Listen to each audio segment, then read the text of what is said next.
Prologue, from the Journal of Thomas Gedney, Miskatonic University Antarctic Expedition, January 24th, 1931, 0720. 6 months ago I knew the names of 11 men whose lives had been claimed by the frozen hell that we call Antarctica. George Vince died quickly when he slipped off of an ice precipice on Ross Island in 1903. 10 years later, not more than 10 miles away, Aeneas Mackintosh and Victor Hayward were lost when the sea ice gave way beneath them near McMurdo Sound. Such a death must have been preferable to that of their colleague in the British Imperial Transantarctic Expedition, Arnold Spencer Smith, whose death by scurvy must have been horrendously slow, much like that of Xavier Mertz.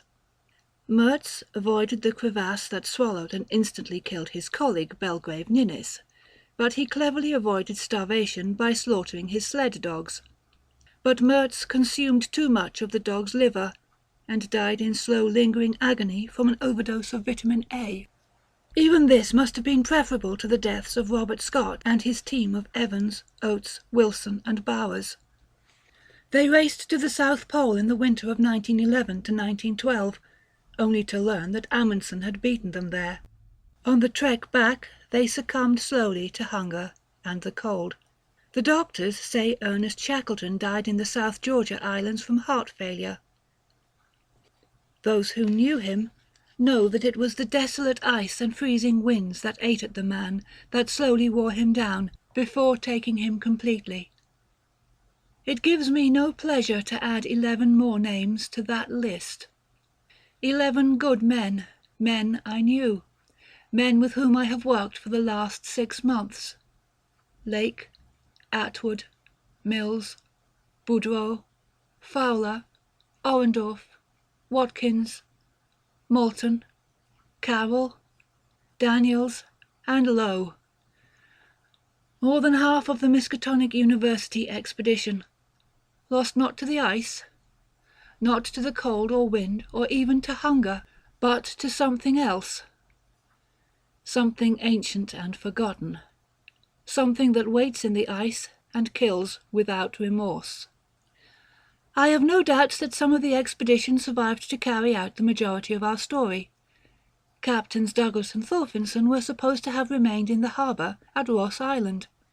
We left one of the Dornier airplanes on Ross as well, with young Sherman, who came to study the glacial squid, Cycroteutheus, with 2 of the more astute of the ship's men, Gunnison and Larson, acting as his assistants. Of the 19 men who went into the interior of that windswept continent, we left 7 at the base camp, including the expedition leaders Peabody and Dyer, 3 students Danforth, Ropes and Williamson, and 2 mechanics, McTighe and Van Wall. All good men. I have faith that some survived to tell the world what happened. But none of these men were with us on that strange plateau.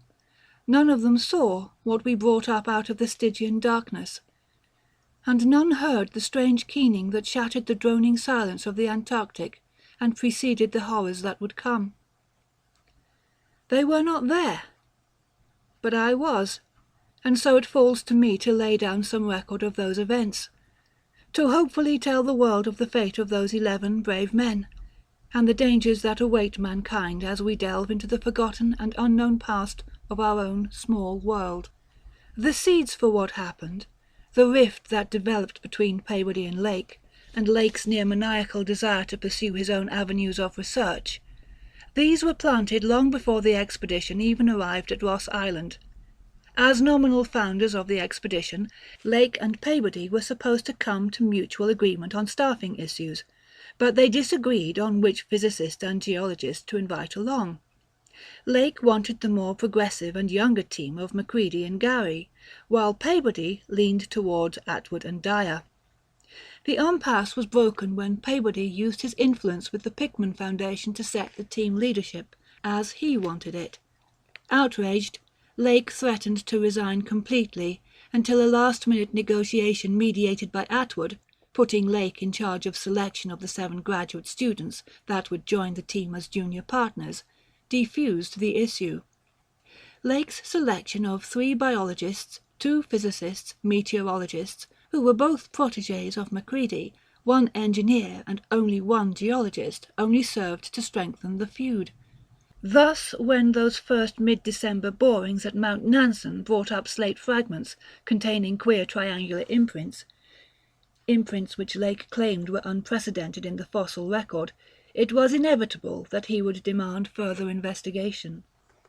Peabody ignored such requests. As an engineer, he was more interested in proving the worth of his newly designed drilling apparatus, and solving the various electromechanical problems that arose from the extremes of cold and ice, than in furthering such esoteric research into things long dead. But as the days turned into weeks, and the weeks into a month, Peabody ran out of problems to solve, and the 2 student physicists, Carroll and Moulton, as well as the geologist Daniels, suddenly joined Lake in pressing for a reconnaissance into the northwestward direction. Sensitive instruments had picked up a fluctuation or variation in the local magnetic fields, indicating that in addition to the southern magnetic pole, there was a smaller, secondary influence, perhaps a large deposit of iron ore. The discovery of this magnetic source, which they jokingly termed the Little Magnet, would be a significant scientific achievement. That the Little Magnet lay in the same direction as the origin of Lake's interesting slate formation, argued Daniels, may not have been entirely coincidental. The same geological activity that had transformed the shale into slate may also have been responsible for the ore deposit, or both could be the result of the impact of an immense palisite, a meteorite rich in iron and nickel. Under pressure from multiple sources, Peabody agreed that both he and Lake would carry out a short reconnaissance using minimal resources, and then evaluate the findings. Thus, on January the 11th, the 2 seasoned researchers, accompanied by the students Carroll, Moulton, and Daniels, as well as the 2 mechanics Mills and Watkins, set out on 6 sledges with 42 dogs. They returned on the 18th, with the physicists confident in the presence and general direction of their magnetic source, and Lake displaying a number of slate samples containing more of the unusual triangular impressions. Of Peabody's sprained ankle, Lake's bruised face, and the 2 missing dogs, none would speak. But after ordering that all 4 planes be made ready under the command of Lake and Atwood, Peabody retired to his tent and was not seen for most of the next day. Preparations were completed on January the 21st, and after a period of rest, Lake's team of 12 men and 37 dogs boarded the 4 aircraft, and at 0400 hours departed in a northwestern direction, guided by the sensitive magnetic instruments operated by Carroll. The sky was clear and calm, which made flying nearly comfortable for passengers, which were confined in the tight and cheerless compartments of the Dorner Whales, with not only the sledges and equipment, but the dogs as well. A safety precaution instituted by Mills required that each plane carry at least 1 sledge and 7 dogs, so that the loss of any one aircraft would not entirely eliminate this method of transportation. At 0545, we had travelled more than 300 miles from our origin, and Lake ordered us to the ground. While the physicists set about recalibrating their equipment and refining their calculations, Mills and Fowler began drilling almost immediately, with Lake and I inspecting the samples as they came up out of the bore. Meanwhile, Watkins and Orendorff prepared the materials necessary to widen the boreholes into larger shafts.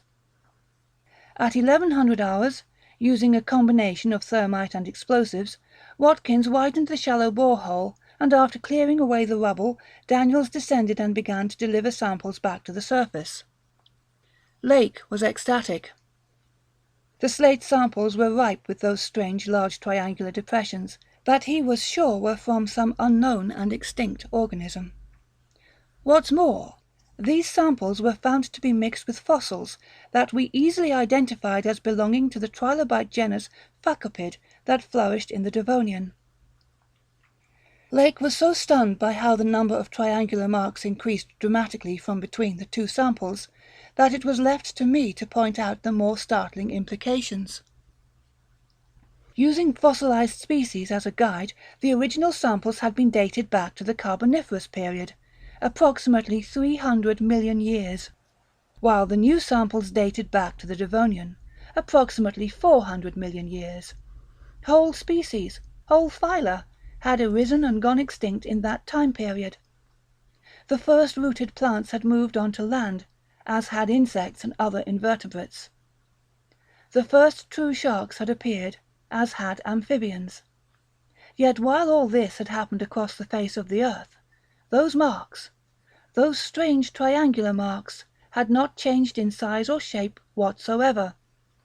Their source had remained unchanged for more than 100 million years. Yet as we tried to comprehend the implications of these unprecedented samples, Daniels delivered to us yet another sample that shattered all of our preconceived notions of evolution and geological prehistory. Daniels had sent to the surface yet another piece of slate, this one dotted with the undeniable forms of the agnostida, trilobites, animals not seen on Earth since the early Cambrian more than 600 million years ago. And there, amongst the clusters of ancient invertebrates, were the unmistakable and undeniable triangular marks of a species that had wandered the earth apparently unchanged for more than 300 million years. At noon, Lake made a cursory report to Peabody via the wireless, and then took Atwood aside out of earshot of the rest of the group. When they returned, they revealed that they had set about formulating what I would consider the most devious of plans, one that would require the involvement of the entire group, and guarantee our place in the annals of science. There was no question in either Lake or Atwood's mind that the group would soon have in its possession a find of either geological or biological significance, possibly both. It was also without doubt that as soon as such a find was reported, Peabody and Dyer would demand that a plane be sent so they could join the investigation. Once present, it was inevitable that Peabody would assume not only control, but also credit as well. Lake and Atwood's notion was to manufacture a storm, to report a gale strong enough to deter any air travel, effectively stranding Peabody where he was, and making sure he got no credit for their work. Not surprisingly, every member of the team readily agreed, and the plot to deceive was set in motion. By 1500 hours we had broken down our drill site, reloaded the planes, and following the course determined by Carroll and Moulton, headed further northwest. Lake made a short and frantic report about crosswinds and a tremendous gale wreaking havoc with the planes. Dyer immediately responded in protest, but Lake chuckled and replied that new specimens were worth any and all risks. As Lake turned off the radio, the three of us erupted into riotous laughter, and Orendorff passed around a flask of bourbon from which we all drank. In that moment of common deceitfulness, I knew the true bonds of brotherhood. After several hours of flight, we reached a vast plateau in the shadow of a tremendous mountain range that Daniels suggested would rival the Himalayas. Moulton indicated that his instruments needed to be recalibrated, and Carroll indicated agreement. So at approximately 2200 hours we set down on the plateau and estimated our coordinates as 76 degrees 15 minutes and 113 degrees south and 10 minutes west. From the comfort of the ground, Lake reported to Peabody on the massive mountain range, using the most hyperbolic of language. 30 minutes later, Lake made contact with Peabody once more, telling him this time that Moulton's plane had been forced down and severely damaged. No one had been hurt in the faux crash, but Lake reported that the team was busy transferring equipment in case the Dornier was unsalvageable. In the meanwhile, Daniels had begun a series of test borings, searching for an appropriate spot to drill more deeply, while I and the others set about making camp and catching several hours of sleep. Once Lake was satisfied that Daniels had things well in hand, he and Carroll took one of the planes and went up to deploy the magnetically sensitive instruments over those massive peaks, in hope of pinpointing the exact location of the small magnet. The plane returned to our camp at midnight with the required data in hand. The secondary magnetic source was, based on calculations, not far from our camp. We could be there in a matter of hours. After some debate, the team decided that I and Lake would continue work at this location, while after several hours of sleep, Atwood, Daniels, Carroll and Moulton would venture forth in two of the planes in search of their strange magnetic anomaly. Had we only known what was to occur next, we would never have wasted such precious time on redistributing materials amongst the planes. If Captain Douglas had followed the proper protocols, if Peabody or Dyer or any of the expedition has returned to civilization, then the basic facts of what occurred next should be known. However, as our expedition was already committed to a certain level of deception, it should not surprise the reader that certain details reported by our team to the others via the wireless, and then on to the world, were less than accurate. I should also say that the events of that day, January the 23rd, 1931, are in my mind not entirely clear. The rapid pace of events, my physical and mental exhaustion, coupled with a significant trauma to my head, makes recalling the events of the day and their order extremely difficult. It is my full intent that the account I lay down here is as accurate as I can remember it. Early in the morning, Lake reported that our ruse was in jeopardy. A talk with Douglas and Dyer had led to the conclusion that Peabody, Danforth, and the rest of the staff would be joining us at our new camp as soon as possible, and that any future transportation to and from Ross Island would be over Lake's newly discovered mountain range. Sensing that his ability to direct his own research was about to cease, he, Atwood and Carroll quickly prepared one of the aircraft and took off in a desperate search for another, perhaps more productive site, and the strange magnetic anomaly. In doing so, Lake made it clear to me that if the next 3 hours of test borings did not produce, I should be prepared to move to another site. Given such a short time frame, I quickly reset the drill team to an area about 1/4 of a mile away from the camp in an outcropping of soft sandstone. The drilling was easy, and much progress was made with little supplemental blasting. Approximately 1 hour after we had begun, the rock being brought up suddenly changed. We had apparently run into a vein of Comanchian limestone, and almost instantly we were rewarded with the most magnificent of specimens, including minute fossils of cephalopods, corals, and other marine invertebrates, as well as the occasional suggestion of bones, which I recognized as being from sharks, teleosts, and ganoid fish. As I marveled at such finds, for these were the first vertebrate fossils we had found during the entire expedition, my attention wavered from the drill, and was only brought back when Mills and Orendorff suddenly began yelling. The drill mechanism had begun oscillating wildly back and forth, kicking up large chunks of rock which were being launched at terrific speeds in all directions. A rock the size of a golf ball flew past and embedded itself in the ice beside me.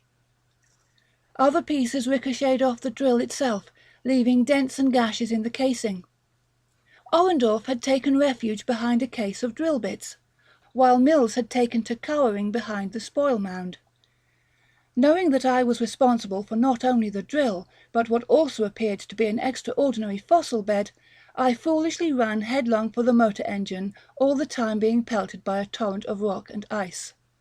I flinched once, as something hard caught me in the fleshy part of my cheek, but carried through with my resolve, reached the gas engine, and quickly turned it off. Without power, the drill slowed down, and there arose the most horrendous of sounds. It was a cracking noise, a great cacophony of something ancient shattering, fragmenting into shards and dust as we stood beside it, unable to act.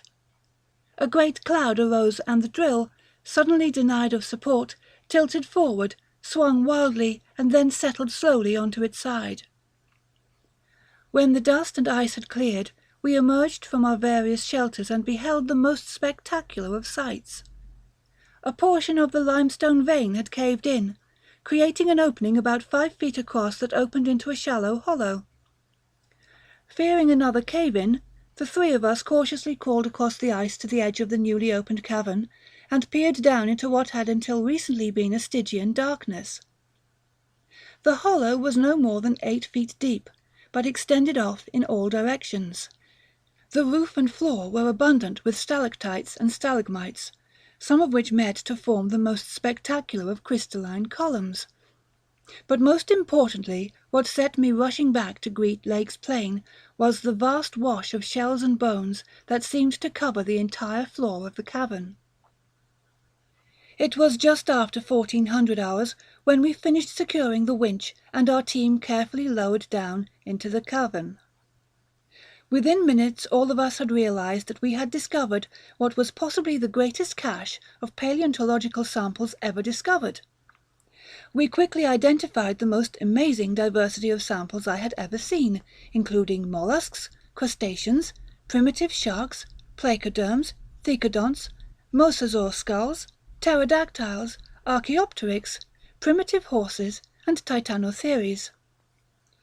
There were, however, no Pleistocene samples, no mastodons, camels, or deer, and thus we concluded that the cavern had not received any new materials for at least 30 million years.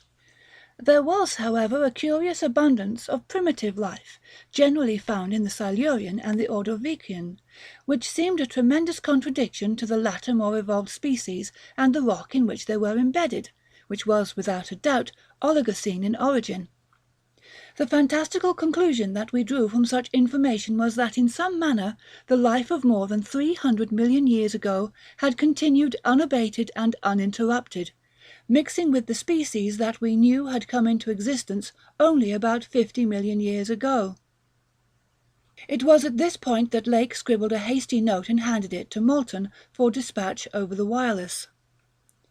The young engineering student had not been gone for more than 5 minutes before Fowler began calling for Lake and I to come and examine a large section of sandstone.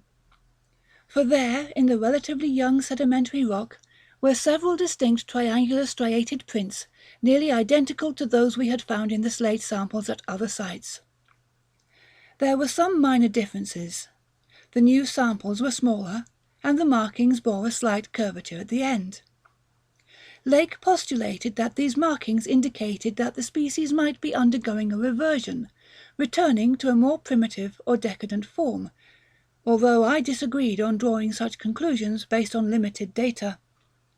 Regardless, I concurred with the note he quickly jotted and handed to Mills, suggesting that our discoveries would be as important to biology as Einstein was to physics, as they would seem to indicate a remnant species surviving from a previous cycle of life prior to that currently in dominance, perhaps 1 billion years old. Lake had barely finished dispatching another radio message when Atwood brought our attention to several of the large vertebrate fossils, which showed strange wounds. These injuries seemed to fall into 2 categories. First, there were the skulls, of which we found more than a dozen, all showing a straight, strangely smooth penetrating bore into the brain cavity.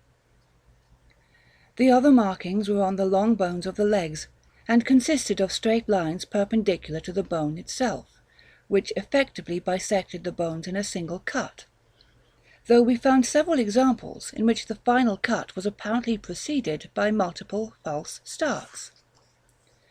Neither Lake nor I could conceive of a predatory species to which we could attribute such marks. Another note hastily dispatched, and another call of amazement. One of the men, I cannot remember who, had found a peculiar fragment of green soapstone, about 6 inches across and 1.5 inches thick, shaped like a 5-pointed star. The thing was curiously smooth, and the angles were cleaved inwards. Carroll and I brought the thing up and into the light, and placed it beneath his magnifying glass, and he swore he could make out tiny dots grouped into regular patterns. As he twisted it back and forth in the light of the polar sun, there arose from behind him the most peculiar of sounds. The dogs that were still harnessed to the sledge with which we had brought up the equipment had suddenly begun whining in the most distressing of manners. The whining of the dogs turned to yelps and then growls as Carroll came in to calm them, only to be snapped at as he came too close. As he drew suddenly back, the stone slipped from Carroll's hand and onto the ice beside the sledge. The dogs reared up from the thing in panic, Growling in terror and fear as the sledge went over on its side, the dogs retreated behind it, with only their whimpering yelps to betray them. Lake was dispatching missives as fast as he could write them, and I soon had lost count of how many we had sent. We had been in the cavern for only 5 hours, and in that time a new world had been created. Everything we knew, everything we believed we understood about life and time and our world was about to change, and I was to be one of the agents of that change.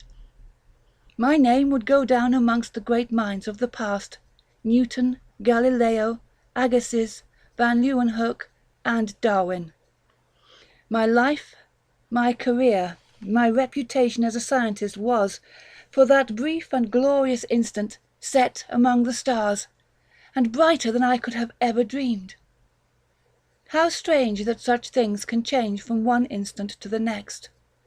For it was in that moment that yet another cry of discovery and wonder came up out of the cave, and all of the fantastic discoveries we had made up until that point suddenly became meaningless. Orendorff and Watkins, working with the electric torches, had ventured into one of the many tunnels that radiated out from the main chamber in innumerable directions. There, amidst the detritus of the ages, they had found something totally unexpected: the preservation in amber of insects and other small animals, some millions of years old, is well documented. Similarly, it is an established fact that in the area near Yakutsk, the locals have on numerous occasions recovered from the Siberian permafrost the frozen bodies of the extinct woolly mammoth. I can only imagine that some similar process led to the preservation of the 3 specimens that Watkins and Orendorff had unearthed and winched to the surface. They were barrel-shaped things not unlike some of the echinoderms, but massively larger, 6 feet long and 3 to 4 feet at the central diameter, with 5 ridges and significant amounts of damage to each end, enough such that the actual organic structures that were located there were completely unknown to us. No sooner had the things reached the surface than the dogs began to act up, pulling at the harness and dragging the sledge forward, snarling and barking. Fearing that the dogs would damage the specimens, Lake ordered Carol and me to take the dogs back to camp and properly secure them. I almost protested, but instead grabbed the harness and spent the next 20 minutes forcing the team back to the camp, avoiding their snapping jaws and gnashing teeth all the way. Back at camp, I read Lake's latest note as Moulton transmitted it, and I was greatly disturbed by his references to the elder things mentioned in the Necronomicon. I had taken Professor Wilmarth's class at Miskatonic, the one he taught on the shadowy things hinted at by Alhazard and Prynne. I knew what the legends told, of the things that seeped out of the dark spaces between the stars and came to the earth in the primordial past. That Lake linked these things to such demon-haunted lore made me shudder, and I retreated to my tent in order to find and review the notes that I had taken during Wilmarth's lectures. I found my notes readily, but any attempt to review them was interrupted by yet another flourish of discovery and a summons to return to the cave. I shoved the sheaf of notes inside my parka and returned to the cavern. This time it was Mills, Boudreau, and Fowler's turn in the spotlight. The 3 working deeper into the cavern had found a cluster of 13 more of the same barrel-shaped growths, mixed with dozens of the strange soapstone stars. 8 of these specimens were completely intact, and 1 showed only minimal damage. The others all showed the same curious kind of damage: the removal or near removal of the organic structures at either end. Lake sent an expansive and detailed description, along with some speculation concerning their origin, with reference once more to the Necronomicon, Cthulhu, and Professor Wilmarth. I pause here in my relation of events to once more reveal that our team was perpetrating a deception on Peabody and Dyer, for no sooner had Lake finished his cursory description of the creatures was Dyer clamouring for a plane to reunite the expedition at the cave site. Lake responded that a rising gale had come down off the mountains, grounding the 4 planes in his possession. Dyer and Peabody would have to use the plane left with Sherman on Ross Island, Of course there was no such storm, but Lake had just brought us more time to establish our sole propriety over these amazing samples. Without the dogs, it took us more than an hour to move the specimens back to camp, but the 9 students and mechanics accomplished it without incident. We laid out the specimens on the hard ice next to the tent in which Lake had laid out a table and tools to carry out a more detailed examination. Half the team gathered into this tent, while the other half set about tenting the plains and building a corral to contain the dogs that had grown increasingly distressed over the biological samples and could not be trusted in the confines of the camp. Unwilling to sacrifice one of the intact specimens, we chose the one that was less damaged toward both ends and slightly crushed in the main body, allowing us easy access to the interior cavity. Our examination was detailed, and we took copious notes and made regular transmissions of our findings on the specimen, none of which I have access to at the moment, but I will do my best to recall what details I can and relate them here. As I have said, the main body was about 6 feet in length and capped on both ends with similar but significantly different structures, not unlike those of several species of starfish. The torso was barrel-shaped and comprised of a dark grey material that reminded me of the exocarp of some citrus fruits, very tough but at the same time very flexible. The torso was radially symmetric, specifically pentaradial, and consisted of 5 vertically oriented segments joined together by 5 sets of ridged furrows. Hidden within each of the furrows, with an apex near the equator, was a complex framework of tubular rods arranged not unlike a folding fan, and supporting a highly vascularized membrane with a serrated edge. The suggestion that these 5 structures were some sort of wings, and that the creature either flew in the air or swam under water, was obvious. Although when I suggested that the structure was similar to that of some leaves, particularly those of palm trees, the use of these structures in something akin to photosynthesis was raised as a distinct possibility. Also, around the equator of the barrel, but this time in the center of each segment, was a single stalk approximately 3 inches in diameter at the base. After 6 inches, the stalk split into 5 branches, each of which continued on for about 8 inches, before splitting once more into 5 tapering tendrils, giving each stalk 25 tendrils with a reach of about 3 feet.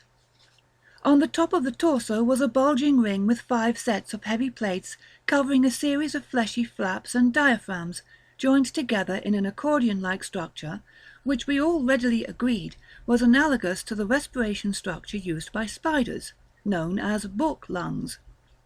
Seated on top of this were 5 yellowish wedge-shaped organs, arranged not unlike a massive inverted starfish more than 5 feet across. The upper surface of this head was covered with numerous 3-inch-long wiry bristles, or setae, of a variety of colours. At the end of each wedge was a flexible yellow tube crowned with a sphere, covered in a yellowish membrane which rolled back to reveal a glassy globular eye with a deep red iris. Between each of the eyed wedges, another slightly longer type of organ sprouted. Red in colour, these 5 fleshy tubes were about 2 inches in diameter and ended in a sac-like swelling divided into 5 equal sections. Pressure on the neck of this structure forced the sac to open into a bell-shaped orifice lined with sharp white chelae that probably functioned as teeth in this mouth analogue. In the centre, where all the various components of the head originated, was a 5-lobed slit or diaphragm that was most probably some sort of entry point for some sort of secondary respiratory system. Manipulation of the various components revealed a high degree of flexibility. In fact, it was quite easy to fold the 5 mouths and eyes up into the setae, and then close the 5 arms over them, forming what was likely an impenetrable mass. Below the torso, there were analogous counterparts to the components of the head, but their function was dissimilar. While the bulging ring was present, there was no suggestion of any gills, and the short, stout eye-tipped wedges were replaced with 4-foot-long muscular legs, devoid of the prismatic setae, but tipped with a fleshy triangle approximately 8 inches long and 6 inches wide at the far end. This fin, or foot, was quickly recognized as the source of the strange triangular impressions we had been collecting throughout the expedition. As with the head, between each leg was a red-coloured fleshy tube, but when these were opened, the dangerously sharp chellae were missing. In the centre of this lower arrangement were 5 closely packed muscular tubes that were somewhat reminiscent of an anemone or sea squirt. That these were the terminal end of the secondary respiratory system that began at the other end, I had no doubt. Following our external assessment, we began what could only be described as a crude dissection, as none of the tools in our possession were adequate to the task of cutting the leathery integument that prevailed throughout the body. Initial explorations were hampered by the still frozen state of the thing, but as the heat of the tent penetrated the body, there was a thaw, and an organic fluid possessed of a pungent and offensive odour began to flow from the various wounds. It was not blood as we know it, for it was thick and bright green, almost luminescent, perhaps based around hemocyanin, as in some invertebrates, rather than hemoglobin. But there was no doubt that it served the same purpose. As the stench escaped from the tent, the dogs, far off in their corral, caught wind of it, and began howling and barking in the most savage of manners. The radial symmetry of the external components was continued with the internal organs to such an extent that one could almost say that the 5 divisions of the creature created a sort of multiple redundancy, for it was rare that any of the systems from one division interacted directly with the other. The 5 mouths led to 5 distinct stomachs, and then down to the 5 fleshy tubes found between the lower appendages. The 5-lobed diaphragm in the head led to 5 distinct vascularized and muscular chambers, and then to the cluster of tubules hidden in the base of the thing. That the creature maintained both these strange lungs and the book lungs suggested that the creature was amphibious. That both lungs and gills were linked to the wings in a manner that seemed excessive only supported the theory that the wings served some other purpose than flight. In the respiratory system, near the head, there were 5 distinct organs that seemed to be comprised of a complex labyrinth of tubes and valves. Atwood suggested that it was similar in construct to some musical instruments, such as the trumpet or the organ, and may have been associated with vocalizations. That a form of syllable-based articulation could be derived from such a construct seemed unlikely, but rather a series of clicks, whistles, and notes, not unlike the sounds made by dolphins and whales, seemed more likely. The musculature of the creature was a hybrid, with vast thick bundles of fibres attached to the rigid structures of the leathery skeleton, but also present were bladders and compartments similar to those creatures in possession of a hydrostatic skeleton, like the ones found in echinoderms and annelids. It appeared that any sort of specialization within the body itself had failed to occur, and the 5 sections not only seemed to have remained distinct, but also consisted of redundant, perhaps even independent sets of physiology. Only the nervous system had achieved any sort of integration. The brain was 5-lobed, and complexly folded much like a human brain. Something comparable to a large nerve fibre ran from what appeared to be the optical centre to each of the eyes, branching on its way into a myriad of smaller fibres and integrating the strange multicoloured wiry bristles into the nervous system. That these minute structures were some sort of sensory apparatus was clear, but its exact analogue to one of the human senses escaped us. Training down from the proper brain was a thick neural cord that quickly divided into 5 branches that worked their way into the 5 sections.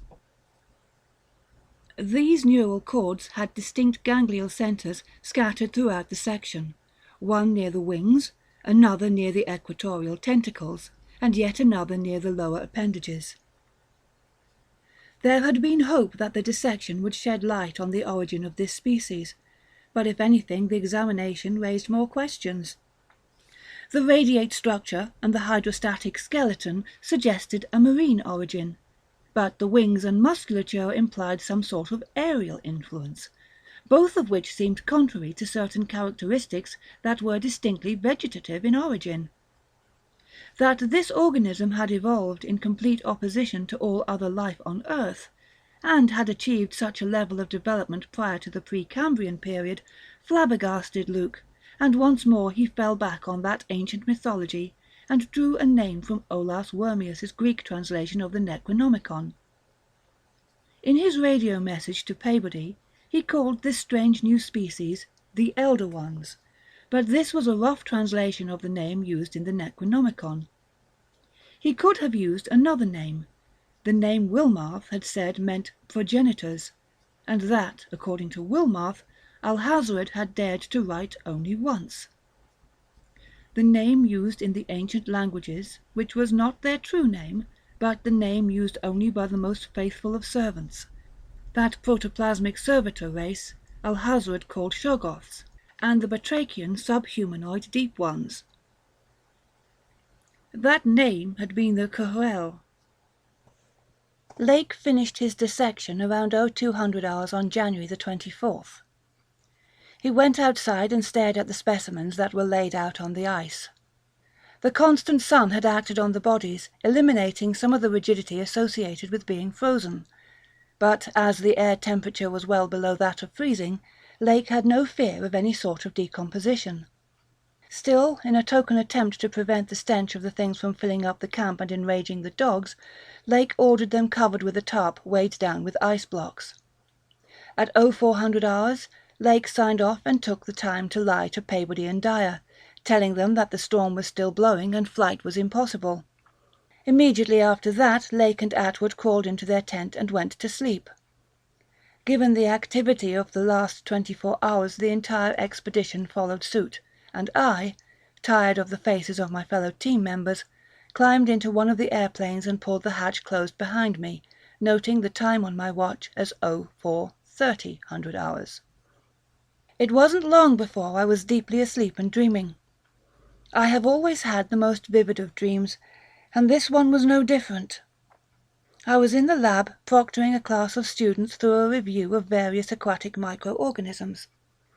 We began with a selection of centric diatoms, reviewing various species and noting the radial symmetries of their frustules. I wrote the word radial horizontally on the chalkboard. With the next set of slides we examined the water flea, Daphnia, and made special reference to their ability to reproduce both parthenogenically and sexually.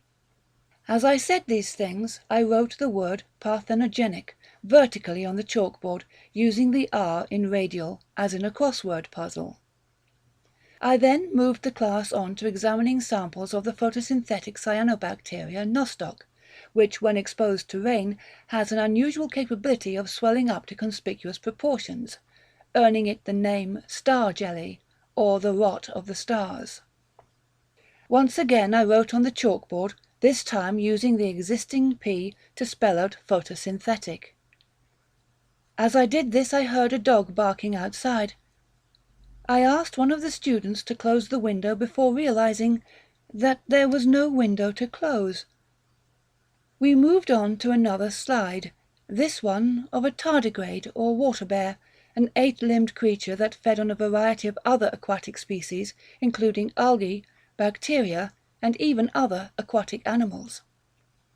The tardigrades were notable for being cryptobiotic, able to enter into a metabolic state in response to unfavorable environmental conditions. As I wrote out cryptobiotic, using the C in photosynthetic, the barking dog found friends, and the sound filled up the room.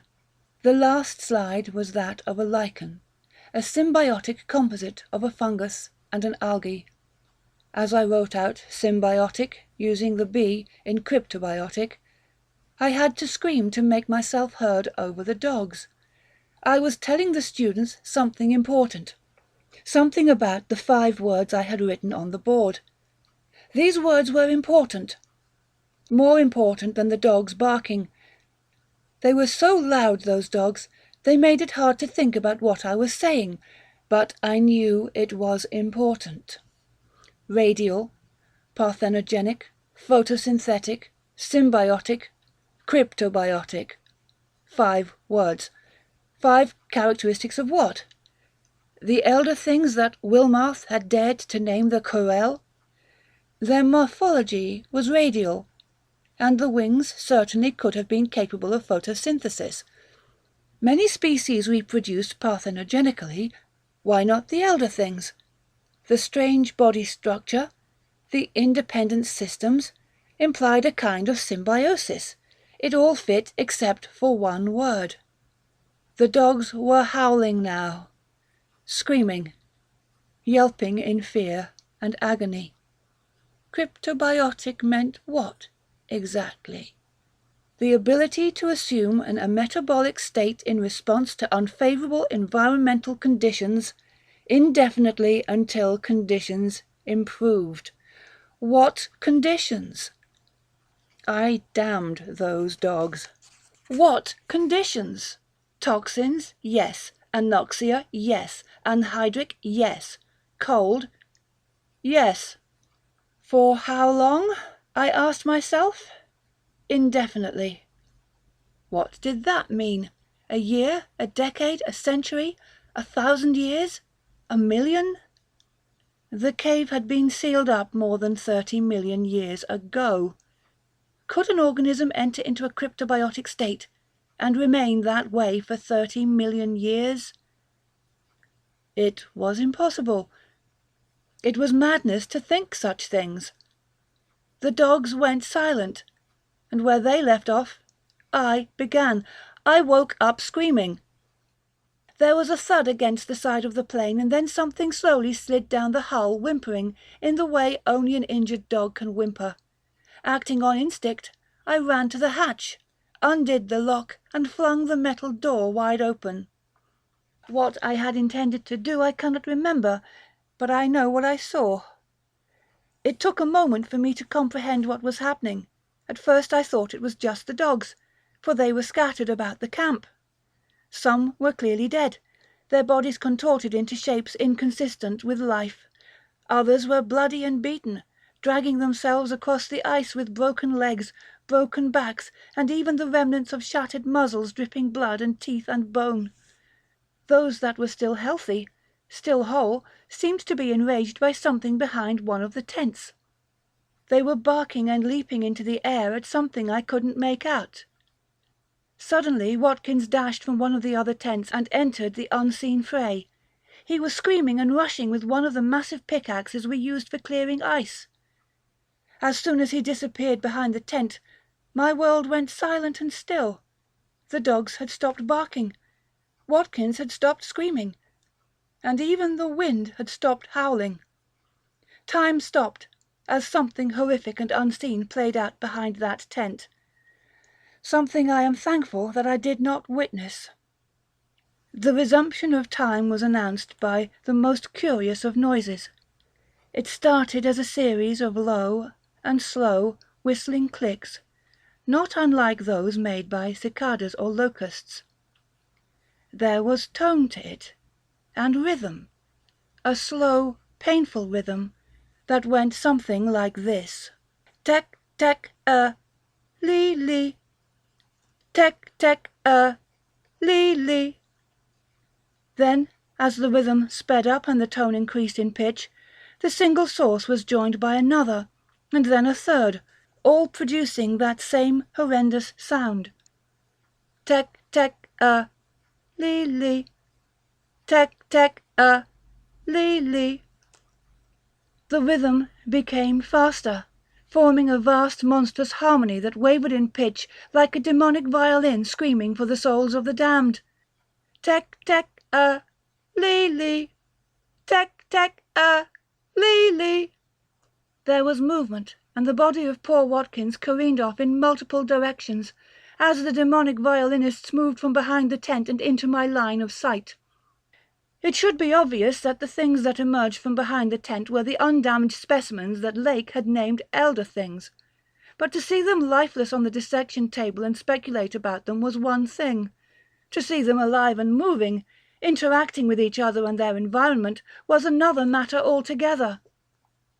We had thought that they had used their lower appendages to pull themselves about, like a starfish, sliding slow and methodically across the surface. We should have known better. They moved like predators. The body was held horizontal, with the eyes and prismatic setae facing forward, their necks expanded out beyond what I would have thought possible, allowing their heads to turn with an incredible degree of flexibility, which they employed in a manner that seemed to me as if they were tasting the very air around them. Their weight was supported by 3 of the equatorial and 3 of the basal appendages. As they moved, their footing was sure and deliberate, and the entire body rotated clockwise along its axis, so that with each step a new tentacle found footing on the right, while a tentacle on the left rose into the air. Each step also impacted the wings, 3 of which were deployed at all times, 2 partially in a horizontal manner and 1 completely vertical.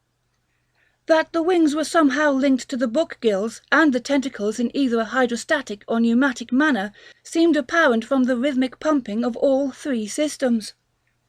Those great wings swayed in the icy wind, and I could see already the impact that the re-exposure of these creatures to sunlight had initiated in both the wings and the main body itself. Colours had emerged, deep verdant greens had developed, streaked with reds and oranges. I knew that such pigments were indicative of photosynthetic activity using a variety of wavelengths. But it was the sound that I cannot forget, the sound and the movement that came with it. For as these things moved through the camp, yet another man appeared. Carroll, I think. Where he had come from I could not say, but he was unarmed, and as he stepped forward he held his arms out at his sides and walked cautiously, slowly towards creatures that he knew had killed, but also knew were intelligent, reasoning beings, not unlike himself.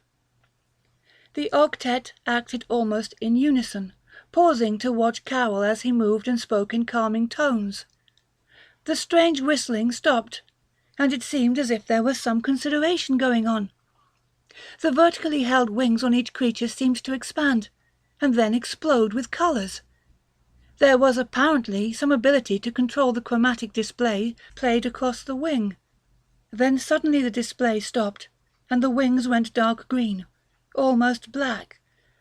One of the creatures stepped forward, separating himself from the others, and then began to emanate a new sound, an eerie, hollow noise, like that of wind through an attic window or chimney. The creature swelled up, bloated, and then in a burst of speed it launched into the air. A vapour trail of condensed gas and moisture followed in its wake. The 5 wings spread out like those of some monstrous bat or dragon, guiding it directly into Carroll. In an instant the thing was on Carroll with amazing fluidity. The wings folded up and vanished into the furrows. An equatorial tentacle wrapped around Carroll's neck, and his head spun off like a bottle cap. The attacking creature turned to his cohorts and sang once more, "Teker-lili, Teker-lili, Teker-lili." I grabbed the injured dog by the collar, and as quickly as I could, pulled the poor animal inside the plane. My movements, the sounds, something attracted attention, and I saw 3 of the creatures turn toward me and begin to bloat up. As my hand swung the door shut, one of them launched into the air. Panicked, I drove my shoulder into the back of the door, and just as the latch locked into position, I felt the great bulk of one of the things plough into the side of the plane, while I heard 2 more thumps into the ice nearby. There was a purring noise, a soft trilling as the creatures moved back and forth outside the hatch. Something grabbed the handle and turned it, or tried to, for it only rotated a quarter turn before the locking mechanism engaged completely. Metal squealed against metal, as the handle was forced further against the lock. The squealing turned into a creaking, and then with an audible pop, the handle separated from the hatch and fell with a thunk to the ice. They came through the cockpit next, smashing the windows and tearing through the seats, trying to get through the door. The hatch held there as well, and I watched through the porthole as one of them crawled into the cockpit and examined the various controls and instruments. That it knew what the compass was, and tapped all of the instruments, seemed apparent, for it gently tapped the glass coverings on the dials and housings and gauged their reactions or lack thereof. Satisfied it had explored everything, the creature reached beneath the control panel and pulled at the bundles of wires and cables that it found there, in the process rendering the controls, the instruments and the radio useless. Under the assault, the cabin rocked back and forth, and inevitably I lost my footing and tumbled violently against the edge of a bulkhead. I went unconscious for only a moment, and when I came to there was blood in my eyes. Disheartened, I slumped back into the main cabin and soon became resigned to my fate. It was then that I picked up pen and journal and began this record. I cannot express the sheer difficulty, the incredible stress that I have been subjected to in the last 2 hours.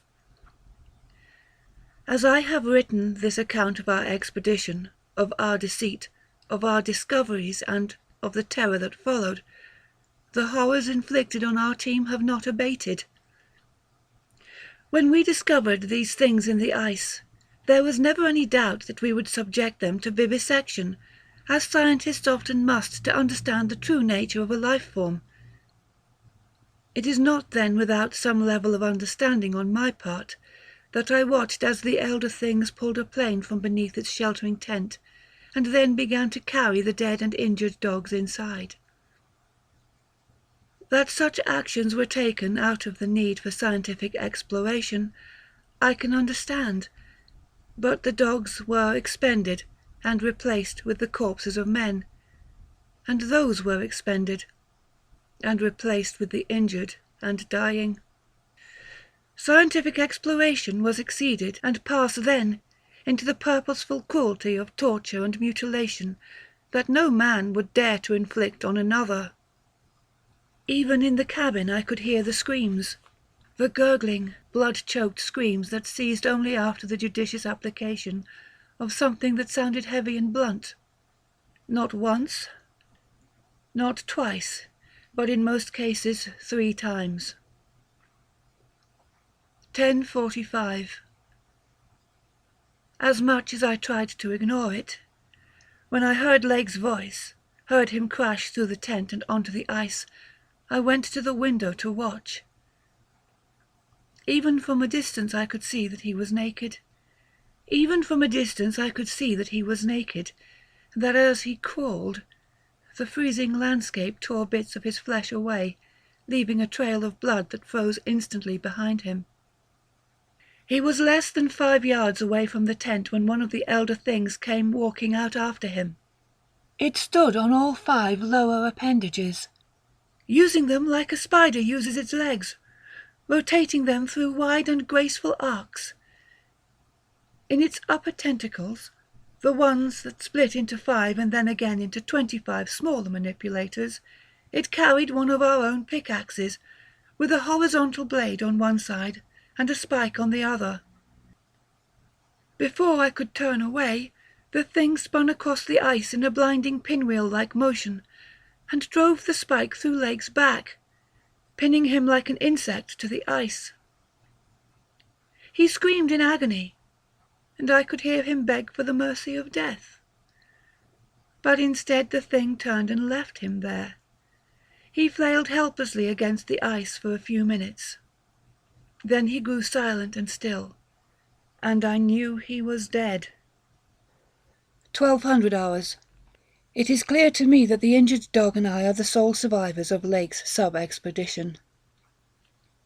Over the last hour the Corel, I will not call them elder things any more, it denotes too much undeserved respect, have been doing something.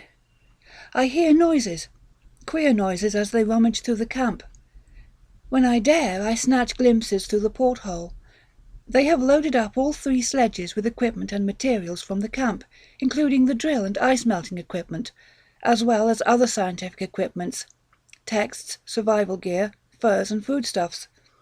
One sledge was stacked high with material I did not recognize beneath the top. The wind provided glimpses of lumps of frozen crystalline crimson, and I shudder at the implication. 12:45. They bury their dead. I watched them do it. They held their dead brethren upright as they packed snow around their bases and then up over the top. I cannot be sure, for my location does not provide for a proper perspective, but I think they made the graves into 5-pointed stars, and then decorated them as well. While they did this, I covered the portholes with whatever I could find. Only a small crack allows enough light in for me to write. 13:20. I have killed the dog. One of the corral had come back to investigate the aircraft, and the damned dog had begun to whine as the thing poked and prodded at the 2 hatches. I was afraid that the thing would bark and bring down the full wrath of those monstrosities. So I killed it. I slipped my knife around its throat, and as fast as I could I stabbed deep and pulled across. Blood flowed, and God help me, it was so warm, so very warm, and I was so very cold and so very hungry. Please forgive me. 13:40. The sledges are gone. I think maybe they have left, forgotten me, abandoned me to the ice. If I can hold out until Peabody and Dyer arrive, surely a rescue party will come, and perhaps I can survive. 14:25. There are 4 of them out there, armed with pickaxes and crowbars. I have no doubt that they will eventually find their way in. 14:42.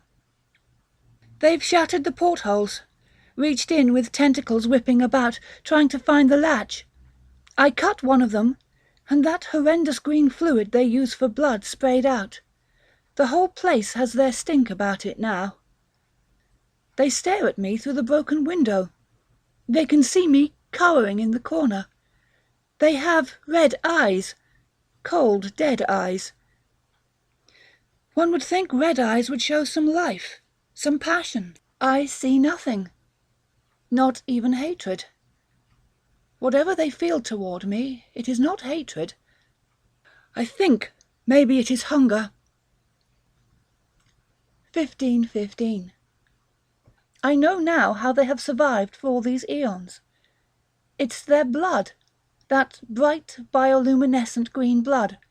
Something about it has a radical effect on biological tissue.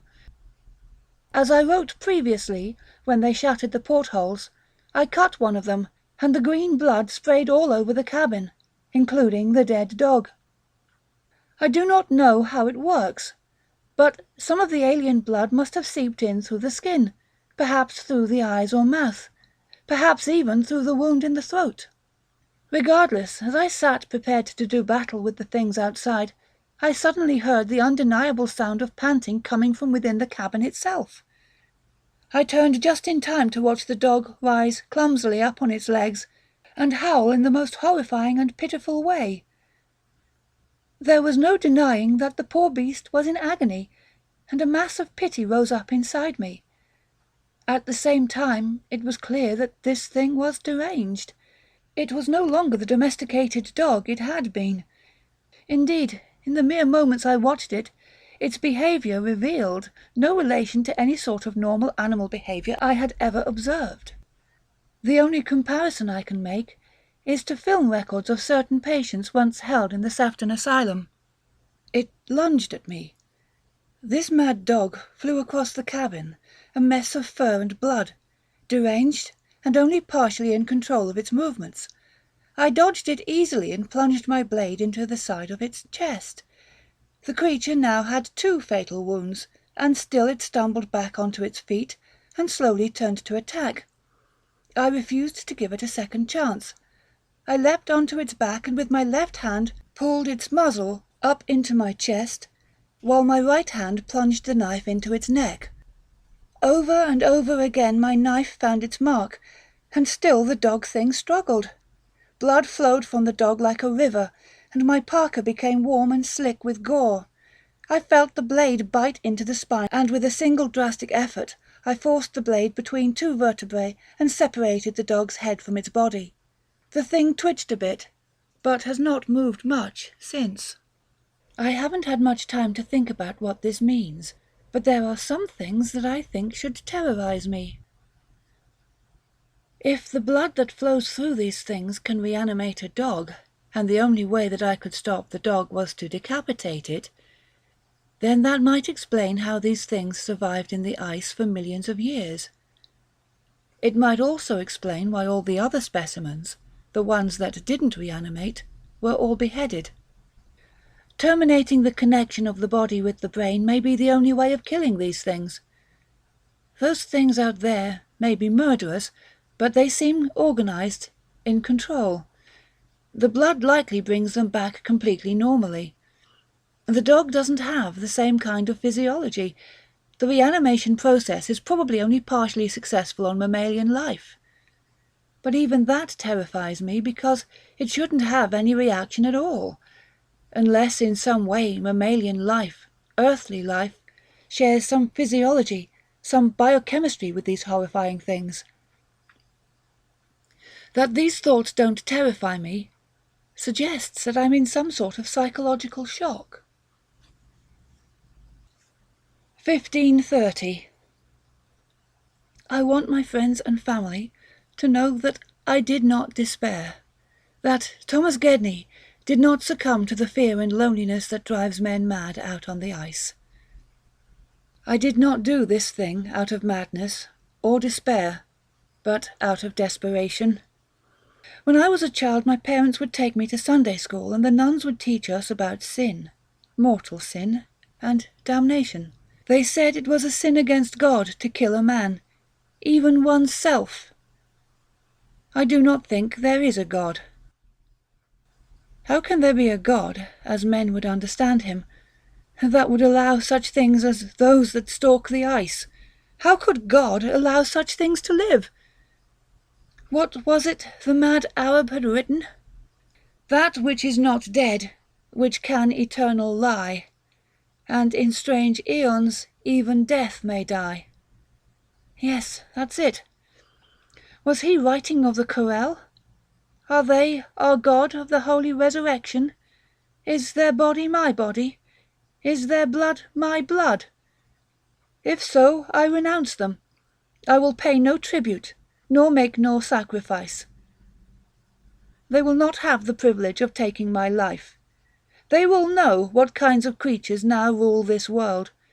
They will know what stuff that men are made of, that we will not yield to their base needs and desires, that we will not allow them to butcher us like cattle. After I am dead, they may add my flesh to their larder, but I will not allow them the pleasure of killing me. They have numbers and strength, weapons and time. They can withstand the cold and the wind and the hunger of ages. They have all this, but I still have my knife, and the will to use it.